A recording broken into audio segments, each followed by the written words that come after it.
మహిళా డాక్టర్లని అంత హీనంగా చేస్తుంటే ఒక్కరు కూడా మాట్లాడరు ఎందుకని? ఒక తాగుబోతు డాక్టర్ రోడ్డు మీద హడావిడి చేస్తే ప్రతి కుక్క మొరిగిందిగా ప్రతి ఒక్కరు మాట్లాడారుగా. ఇప్పుడేమైపోయింది? ఇప్పుడెందుకు మాట్లాడట్లేదు? ఒక కూటమి ప్రభుత్వంలో మెడికల్ విద్యార్థులు ఇంత బాధపడుతుంటే ప్రభుత్వం ఏం చేస్తుంది? పవన్ కళ్యాణ్ గారు అరుస్తుంటారు మేకులు పెట్టుకొని, ఆడపిల్లల జోలొస్తే ఒప్పుకోనని. మరి ఇంత బాధపడుతుంటే ఎక్కడికెళ్ళారు? ఒక విద్యార్థిని పట్టుకొని, జుట్టు పట్టుకొని కొట్టి బూటికాలతో పొత్తి కడుపులో తన్నితే ఆ విద్యార్థి ఎంత బాధపడుంటది? ఇదేనా మీ ప్రభుత్వంలో ఇచ్చే గౌరవం మహిళలకి?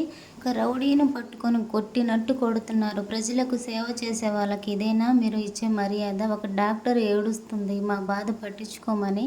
ఈ ప్రభుత్వం ఎందుకు పట్టించుకోవటం లేదు? అదే మా జగనన్న అయితే ఇలా రోడ్లెక్కి బాధపడాల్సిన అవసరం ఉండేది కాదు. కేసు అయితే ఏముంది?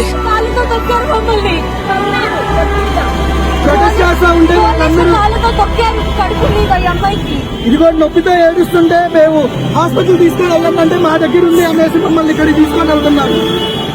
ఒకసారి చూడండి.